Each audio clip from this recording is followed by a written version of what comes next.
Hello students, today we start with the remaining part of the CFT. So the question is CO, water 6, 3 positive. हमें इसके लिए CFSE calculate करनी है, magnetic moment और electronic configuration लिखनी है, ठीक। तो सबसे पहले अगर हम कोबाल्ट की बात करें तो इस केस में कोबाल्ट का ऑक्सीडेशन स्टेट क्या है, कोबाल्ट +3। कैसे पता चला? वाटर न्यूट्रल लिगेंड है, चार्ज 0 हो गया, ठीक, और 3 पॉजिटिव है इसके ऊपर चार्ज। तो नॉर्मल कोबाल्ट की कॉन्फ़िगरेशन होती है आर्गन 18 3d7 4s2। अगर मुझे कोबाल्ट +3 बनाना है तो कितने इलेक्ट्रॉन निकालने पड़ेंगे? 3 इलेक्ट्रॉन। सबसे पहले S से इलेक्ट्रॉन निकलेगा, देन D से, तो कोबाल्ट +3 की कॉन्फ़िगरेशन होगी 3d6। अब जब हम 3d6 की बात कर रहे हैं और उसमें कोबाल्ट +3 ऑक्सीडेशन स्टेट में है तो वाटर उसके लिए वीक लिगेंड एक्ट करेगा या स्ट्रॉन्ग? तो लास्ट क्लास में हमने किया था कि जब स्पेक्ट्रोकेमिकल सीरीज में हम जो भी लिगेंड्स हैं उनकी स्ट्रेंथ के अकॉर्डिंग उन्हें देखते हैं, तो cobalt +3 up to fluorine, up to fluoride ion तक क्या है? वीक फील्ड लिगेंड है। मतलब यहां तक जो है लिगेंड्स वीक होंगे और इसके बाद क्या बन जाएंगे? Strong field ligands. तो फ्लोरीन के बाद वाटर आता है, इसलिए कोबाल्ट +3 के लिए वाटर क्या एक्ट करेगा? Strong field ligand. ओके, अगर स्ट्रॉन्ग लिगेंड एक्ट कर रहा है तो ये जो डीजनरेट डी ऑर्बिटल्स थे, जैसे ही लिगेंड्स ने इनको अप्रोच किया, जैसे ही लिगेंड्स ने इनको अप्रोच किया, इनकी एनर्जी चेंज कर गई और ये स्प्लिट कर जाएंगे 2 पार्ट्स में। तो ये जो स्प्लिटिंग है ये क्या आएगी? ज्यादा आएगी, क्योंकि लिगेंड कैसा है आपके पास? स्ट्रॉन्ग लिगेंड है, ठीक। अब यहां पे हमारे पास कितने इलेक्ट्रॉन है? डी में 6 इलेक्ट्रॉन है। अब ये टूटेगा 2 पार्ट्स में। नीचे वाले सेट को बोला जाता है T2G और ऊपर वाले सेट को बोला जाता है EG। T2G and EG। जहां से स्प्लिटिंग हुई उसे बोला जाता है बैरी सेंटर, बैरी सेंटर, ठीक। यहां से कितनी एनर्जी कम हुई तो वो लिखी जाती है -0.4 डेल्टा नॉट। कितनी इंक्रीज करी वो आ गई हमारे पास +0.6 डेल्टा नॉट। अब मुझे ये 6 इलेक्ट्रॉन फिल करने हैं इसमें और पेयरिंग एनर्जी क्या होगी? कम होगी और डेल्टा नॉट ज्यादा होगा। हमें कैसे पता चला? क्योंकि स्ट्रॉन्ग फील्ड लिगेंड है तो उसके लिए डेल्टा नॉट की वैल्यू पेयरिंग एनर्जी से ज्यादा हो जाती है। इसका मतलब पहले इलेक्ट्रॉन जो है वो लोअर शेल में फिल होंगे, फुली फिल्ड होंगे, फिर ऊपर जाएंगे, ठीक है। जैसे मुझे 6 इलेक्ट्रॉन भरने, 1 2 3 4 5 एंड दिस वन इज 6, ठीक। तो अगर मैं कॉन्फ़िगरेशन लिखूं तो T2G में कितने इलेक्ट्रॉन है? T2G में 6 इलेक्ट्रॉन है। EG में इलेक्ट्रॉन है? नहीं है, EG 0 आ गया। अब मुझे CFSE कैलकुलेट करनी है और CFSE कैलकुलेट करने के लिए हमारे पास फॉर्मूला क्या है? Number of electrons in T2G multiply by 0.4 delta not plus number of electrons in EG multiply by 0.6 delta not. Clear? Okay, तो फॉर्मूला में अगर वैल्यू पुट करें तो T2G में इलेक्ट्रॉन है 6 इंटू 0.4 डेल्टा नॉट, EG में तो 0 हो गए तो ये पूरा फैक्टर 0, तो हमारे पास वैल्यू कितनी आ गई? -2.4 डेल्टा नॉट। CFSE कितनी है? -2.4 डेल्टा नॉट। तो ये CFSE है, ये हमने कॉन्फ़िगरेशन लिख ली। और थर्ड पार्ट हमसे पूछा है मैग्नेटिक मोमेंट। मैग्नेटिक मोमेंट निकालने का फॉर्मूला क्या है? तो मैग्नेटिक मोमेंट म्यू से लिखी जाती है। म्यू किसके इक्वल आएगा? Mu is equals to n + 2 whole under root, where n is number of unpaired electron. तो क्या यहाँ पे कोई अनपेयर्ड इलेक्ट्रॉन प्रेजेंट है? यहाँ नहीं देखना है हमें, कहाँ देखना है? यहाँ पे। जब हमने शेल में CFT के बाद जब ब्रेक जो शेल स्प्लिट करे उनमें चेक करना है, ये भी पेयर्ड है, ये भी पेयर्ड है, ये भी पेयर्ड है, कोई भी अनपेयर्ड इलेक्ट्रॉन नहीं है। तो 0 + 2 कितना आ गया? जीरो बोहर मैग्नेट्रॉन आ गया। जीरो का मतलब है मैग्नेटिक मोमेंट होगी जीरो, ठीक है, क्योंकि ये मॉलिक्यूल कैसा है, डायामैग्नेटिक। डायामैग्नेटिक का मतलब होता है जो मैग्नेटिक फील्ड में रखते ही क्या करेंगे वीकली रिपेल होंगे। पैरामैग्नेटिक का मतलब है जो मैग्नेटिक फील्ड की तरफ को अट्रैक्ट होंगे, ठीक है। तो ये हमारे पास आ गया diamagnetic.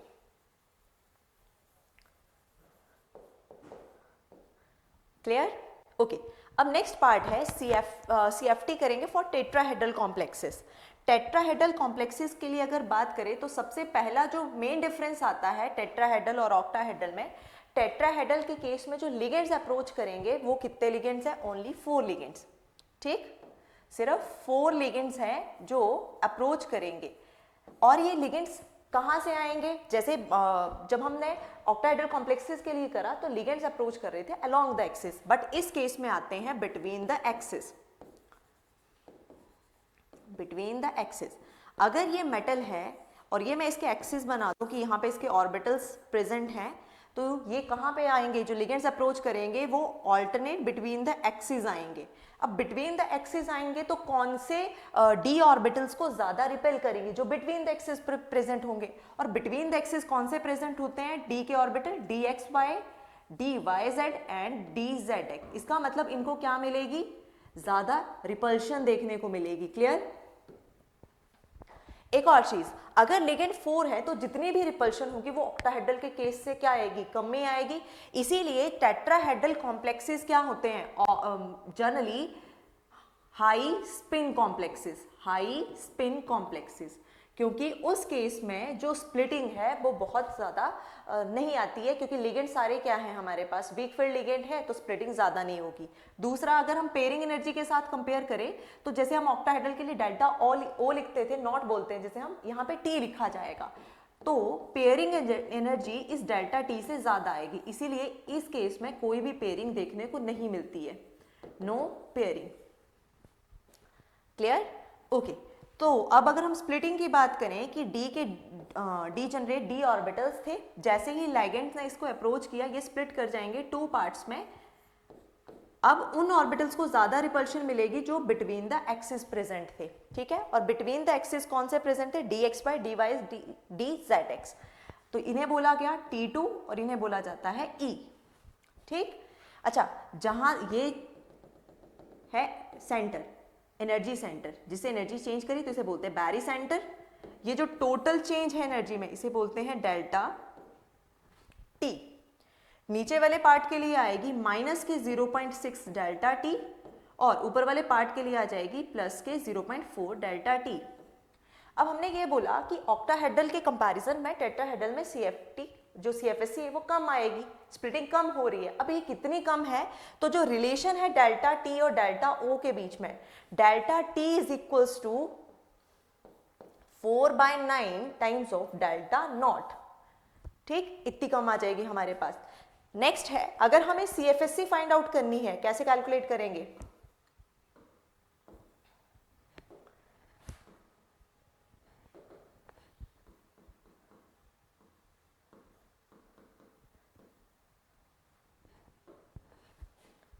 number of electron in E, number of electron in E multiply by 0.6 minus के 0.6 delta T plus number of electron in T2 multiply by 0.4 delta T। Clear, तो ये हमारे पास फॉर्मूला है किसके लिए, CFSC कैलकुलेट करने के लिए।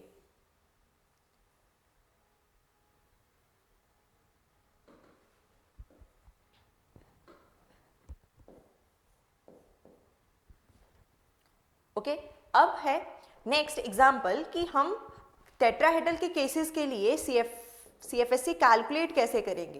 तो हमारे पास 2 कंपाउंड है, निकल और Cl4 का और निकल साइनो4 का, ठीक है।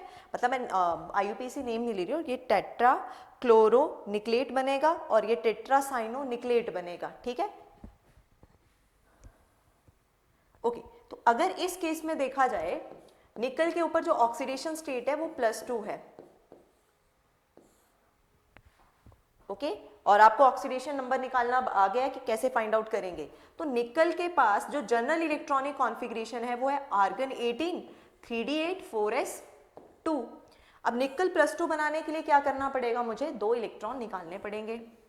तो निकल के पास कितने बच गई कॉन्फ़िगरेशन, क्या आ गई, उसके पास कितने इलेक्ट्रॉन है, सिर्फ डी के अंदर प्रेजेंट है और वो भी कितना 3d8 आ गया हमारे पास। अब डी जनरेट जो ऑर्बिटल थे वो स्प्लिट होंगे, ठीक है। स्प्लिट कैसे होंगे टेट्राहेड्रल के केस में, नीचे आ जाएगा ई सेट और ऊपर आ गया T2 सेट। क्लियर, ये 8 इलेक्ट्रॉन इसमें फिल करने हैं। तो हमने बोला लो स्पिन तो बनता नहीं, हाई स्पिन बनता है, ठीक है। हाई स्पिन में 1 2 3 4 5 6 7 और ये हो गया 8th इलेक्ट्रॉन। Clear, okay. अब हम अगर कॉन्फ़िगरेशन लिखें तो T2 कितना आ गया हमारे पास, T2 4 है और E कितना है, E भी 4 है। क्लियर, अब CFSC अगर कैलकुलेट करें तो CFSC कितना आ जाएगी, कितनी आ जाएगी CFSC, E में इलेक्ट्रॉन है 4 इंटू 0.6 प्लस T2 में कितने इलेक्ट्रॉन है, 4 इलेक्ट्रॉन है, 4 इंटू 0.4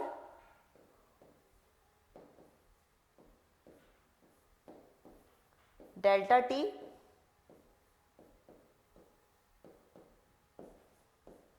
तो ये वैल्यू कैलकुलेट करके हमारे पास कितनी आ जाएगी,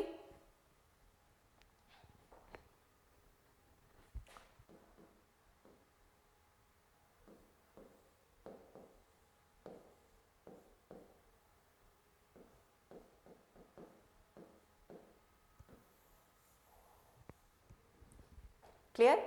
तो टेट्राहेड्रल कॉम्प्लेक्सेस के लिए CFSC हम ऐसे कैलकुलेट करेंगे, ठीक।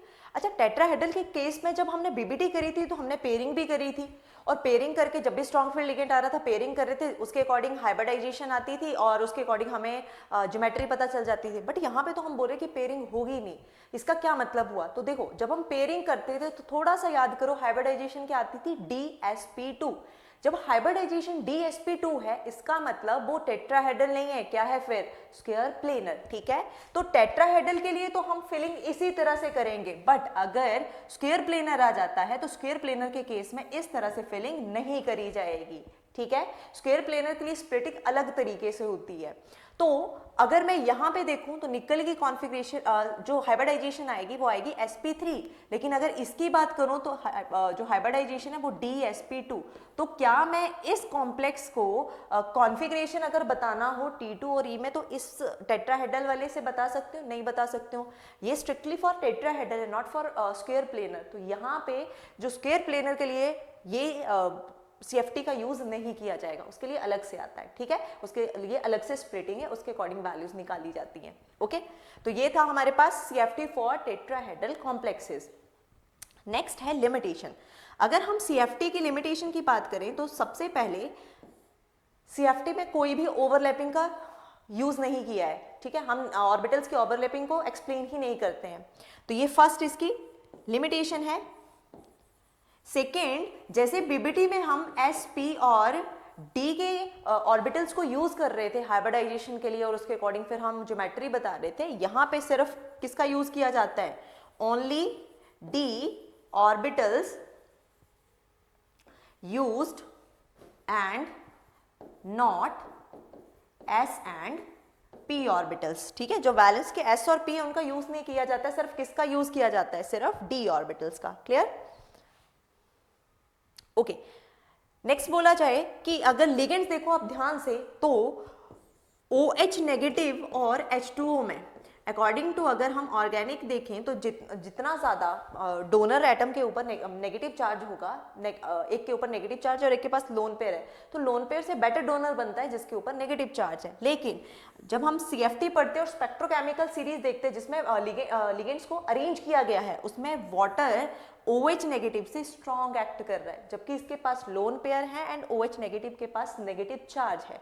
तो CFT ने इसको भी एक्सप्लेन नहीं किया कि क्यों OH नेगेटिव जो है वो strong act, OH negative weak act कर रहा है वाटर के कंपैरिजन में। ठीक है, तो ये क्या थी, लिमिटेशन थी किस चीज की, CFT की। क्लियर? ओके।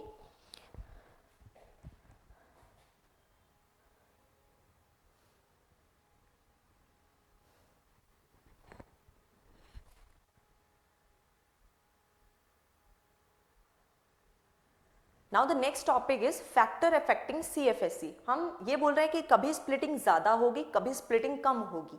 ठीक है, तो ये कैसे पता चल रहा है, या कैसे हम बोल सकते हैं कि किस में एनर्जी ज्यादा आएगी, CFSE ज्यादा आएगी, किस में CFSE कम आएगी। तो उसके लिए कुछ फैक्टर्स हैं जो रिस्पॉन्सिबल हैं जिससे CFSE अफेक्ट होगी। So the first one is nature of metal ion. सबसे पहला फैक्टर जो अफेक्ट कर रहा है वो है नेचर ऑफ मेटल आयन। अब इसका मतलब क्या है नेचर ऑफ मेटल आयन का? इसका मतलब ये है कि आपके पास जो सेंट्रल एटम है वो 3D सीरीज का है, या 4D का मेंबर है, या फिर 5D का मेंबर है। ऐसा क्यों, इनसे अलग अलग होने से ऐसा क्या हो रहा है कि CFSE बढ़ या कम रही है? तो देखो 3D, 4D और 5D में देखें तो 5D की शेडिंग क्या हो जाएगी, पुअर। क्यों? क्योंकि वहां पे आ गया 4F आने की वजह से, पुअर शेडिंग की वजह से क्या होगा, जो रिपल्शन होगी बिटवीन द मेटल्स और लाइगेंड्स वो ज्यादा हो जाएगी और CFSE इंक्रीज कर जाएगी। तो 3D से ज्यादा CFSE होती है 4D की, और 4D से ज्यादा होती है 5D की। इसीलिए हम बोलते हैं सीधा ही कि जब आपके पास 4D या 5D सीरीज के लिगेंड्स आ जाते हैं तो आपको ये नहीं सोचना है कि वीक लिगेंड है या स्ट्रॉन्ग लिगेंड है। उसके उनके लिए सारे के सारे लिगेंड्स ही क्या बन जाते हैं, स्ट्रॉन्ग लिगेंड्स बन जाते हैं। जैसे अगर प्लैटिनम के साथ Cl4 नेगेटिव ले लो, और एक आप निकल के साथ ले लो, निकल Cl4 नेगेटिव, दोनों ही केसेस में निकल +2 है, प्लैटिनम +2 है, क्लोरीन दोनों केसेस में लिगेंड है। लेकिन निकल के लिए ये एक्ट करता है वीक लिगेंड, मतलब इसकी CFSE कैसी होगी, लेस। जबकि प्लैटिनम के लिए क्लोरीन देखना ही नहीं है, हमने सीधा देखा 5D है, 5D मतलब इसके लिए हर लिगेंड क्या होगा, स्ट्रॉन्ग बन जाएगा, CFSE ज्यादा आ जाएगी। तो इसमें इस केस में क्या आएगी, CFSE विल बी मोर। ठीक, तो ये है first factor. Second is oxidation state of central metal ion, oxidation state of central metal ion.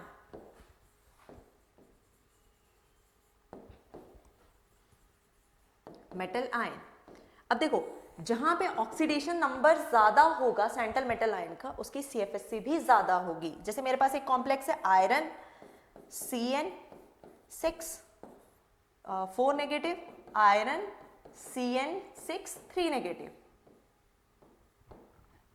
दोनों केसेस में डिफरेंस क्या है, आयरन सेंट्रल एटम है, इसमें भी आयरन सेंट्रल एटम है, इसमें लिगेंड साइनो है, इसमें भी लिगेंड साइनो है। लेकिन यहाँ पे आयरन की ऑक्सीडेशन स्टेट +2 है और यहाँ पे आयरन की ऑक्सीडेशन स्टेट +3 है। तो जितना ज्यादा ऑक्सीडेशन नंबर उतनी ही ज्यादा CFSE।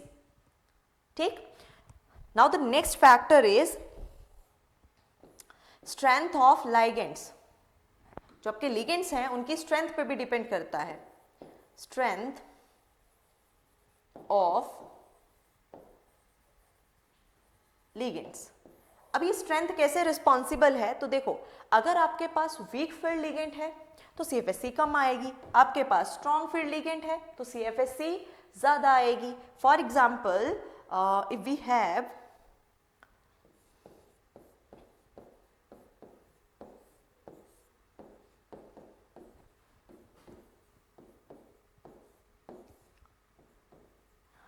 in both the cases cobalt having the configuration cobalt having the oxidation state is +3, इसमें भी +3 है एंड इसमें भी क्या आएगी, +3 आएगी। बट दोनों केसेस में जो लिगेंड्स हैं वो अलग अलग है। One is EN ethane 1,2 diamine जो बाइडेंटेट लिगेंड है, और एक में मैंने दे दिया क्लोरीन। तो दोनों में से अगर स्पेक्ट्रोकेमिकल सीरीज के अकॉर्डिंग देखा जाए which one is more strong, तो स्ट्रॉन्ग फील्ड लिगेंड कौन सा है, EN। इसका मतलब इसकी CFSE इससे क्या आएगी, ज्यादा आएगी। क्लियर? ओके, तो ये है जो फैक्टर्स अफेक्ट करते हैं CFSE को। CFSE कब कम आएगी, कब ज्यादा आएगी, वो हम इन फैक्टर से डिफाइन कर सकते हैं। क्लियर? अब कुछ क्वेश्चन है हमारे पास, हमें ये तीन ABC लिख लेते हैं, this one is A, B and C। हमें इन्हें इंक्रीजिंग ऑर्डर ऑफ एनर्जीज के बेसिस पे अरेंज करना है, ठीक। तो देखो तीनों केसेस में यहाँ पे सेंट्रल एटम निकल +2 है, यहाँ पे पैलेडियम है और यहाँ पे प्लैटिनम है। तीनों केसेस में जो ऑक्सीडेशन स्टेट है सेंट्रल एटम के ऊपर वो +2 है। लिगेंड्स तीनों केसेस में सेम है, तो लिगेंड देखने की जरूरत ही नहीं है। हमने देख लिया सेंट्रल एटम निकल, पैलेडियम और प्लैटिनम। अगर हम CFSC की बात करें, स्प्लिटिंग ज्यादा कौन से केस के लिए होगी, निकल के लिए, पैलेडियम के लिए या प्लैटिनम के लिए? तो पहला ही फैक्टर किया हमने कि अगर मेटल 3D का है, 4D का है, 5D का है तो 5D की स्प्लिटिंग सबसे ज्यादा आएगी। तो इसकी क्या है, इसका मतलब C की एनर्जी सबसे ज्यादा, then B and then A। अच्छा, अगर हमें एनर्जी इसी क्वेश्चन को एनर्जी से ना पूछे और हमसे पूछ ले वेवलेंथ, तो क्या आ जाएगा, ऑर्डर रिवर्स कर जाएगा। क्यों? क्योंकि एनर्जी एंड वेवलेंथ क्या है, इनवर्सली प्रोपोर्शनल है। अगर एनर्जी बढ़ रही है तो वेवलेंथ क्या हो रही होगी, कम हो रही होगी। क्लियर? ओके। अच्छा, मान लो अगर मैं ये इसमें पूछूं कि इनमें किसकी एनर्जी ज्यादा होगी, one is COEN thrice, second one is COCl6, ठीक। दोनों केसेस में किसकी CFSC ज्यादा आएगी? तो देखो कोबाल्ट +3, कोबाल्ट +3, तो देखने का कोई फायदा ही नहीं है। क्या देखोगे, क्या अलग है, ये लिगेंड्स अलग हैं। इसमें है EN और इसमें है क्लोरीन, किसमें CFSC ज्यादा आएगी, EN के केस के लिए। क्लियर? ओके। तो हमारे पास क्या, अगर ये A है ये B है तो A की एनर्जी ज्यादा है और B की एनर्जी कम हो, ठीक है। वेवलेंथ पूछेगा तो ऑपोजिट हो जाएगा, वेवलेंथ के लिए B की ज्यादा होगी और A की क्या होगी, कम होगी। क्लियर? ओके।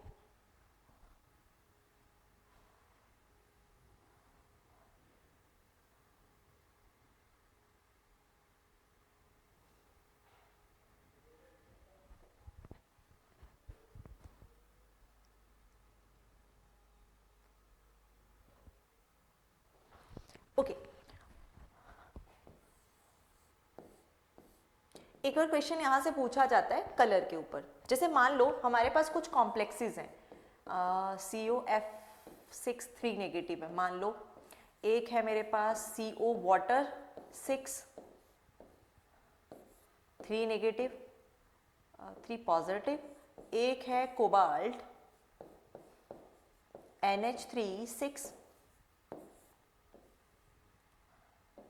3 पॉजिटिव और एक है हमारे पास COCN6 3 नेगेटिव। ये कुछ कॉम्प्लेक्स आयन हमें दे दिए और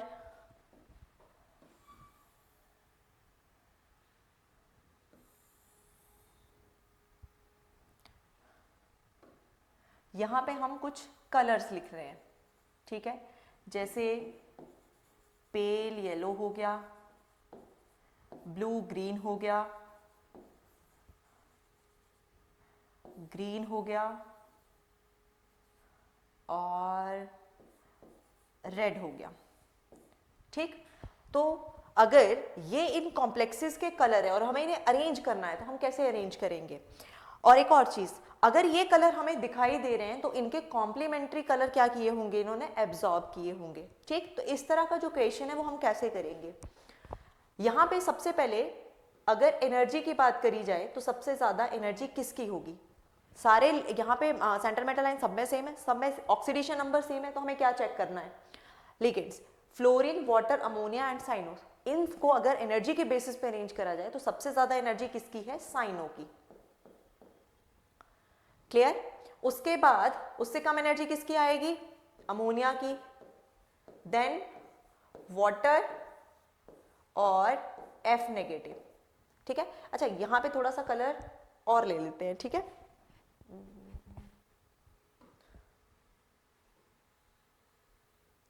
इसकी जगह हम ले लेते हैं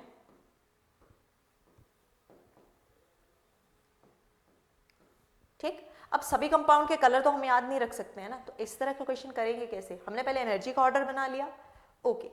अब अगर हम वेवलेंथ का ऑर्डर बनाए इसी के लिए, ठीक है, तो क्या आएगा, साइनो का सबसे कम वेवलेंथ आएगी, then ammonia, then water and then fluorine.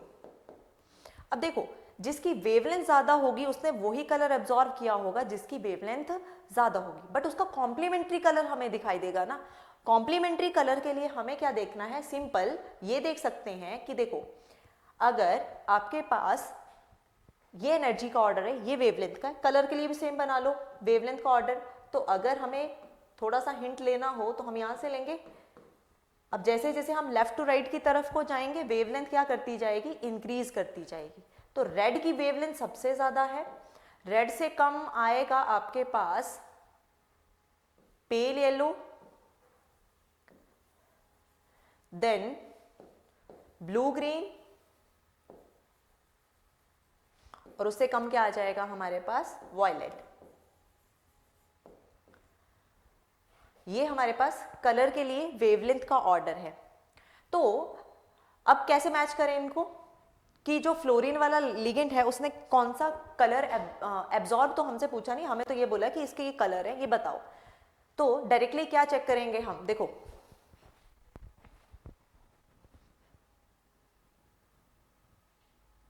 तो इसमें हमारे पास डायरेक्टली क्या आ जाएगा,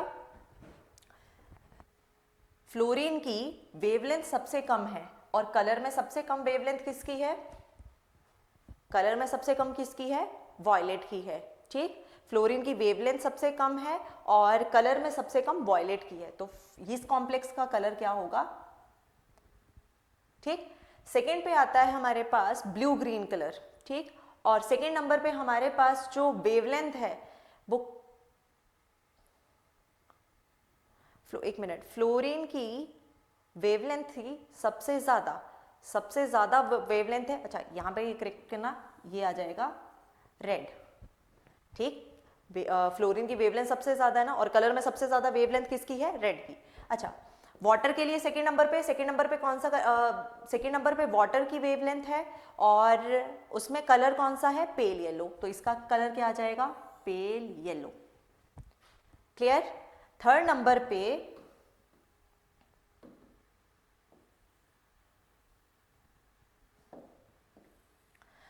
पे है हमारे पास अमोनिया। ठीक है, और थर्ड नंबर पे कलर कौन सा है, ब्लू ग्रीन, तो अमोनिया का क्या आ जाएगा, ब्लू ग्रीन। ठीक, फोर्थ पे है साइनो की वेवलेंथ सबसे कम और कलर में सबसे कम वेवलेंथ किसकी है, वॉयलेट की है। ठीक, फिर से रिपीट कर रही हूं, जब हमें कलर के ऊपर क्वेश्चन आ गया और ये उन कॉम्प्लेक्सेस के कलर है तो पक्का इनके कॉम्प्लीमेंट्री कलर इन्होंने एब्जॉर्ब करे होंगे। फिर हमने एनर्जी का ऑर्डर बना लिया, वहां से हमारे पास वेवलेंथ का ऑर्डर आ गया। वेवलेंथ में जो लिगेंड सबसे वीक होगा उसकी वेवलेंथ सबसे ज्यादा आ जाएगी। सेम हमने कलर को भी वेवलेंथ के अकॉर्डिंग क्या कर लिया, अरेंज कर लिया। जब वेवलेंथ के अकॉर्डिंग अरेंज करेंगे तो हमने देखना है जिसकी वेवलेंथ ज्यादा, जिस लिगेंड की वेवलेंथ ज्यादा उसका कलर भी कौन सा आएगा, जिसकी वेवलेंथ ज्यादा होगी। तो फ्लोरीन के साथ आ गया रेड, एक बार फिर से क्रॉस चेक कर लेना। वाटर के साथ आ जाएगा पेल येलो, ठीक है, वाटर के साथ पेल येलो। अमोनिया के कॉम्प्लेक्स का कलर आएगा ब्लू ग्रीन, ओके, और साइनो के कॉम्प्लेक्स का कलर आएगा वॉयलेट। क्लियर।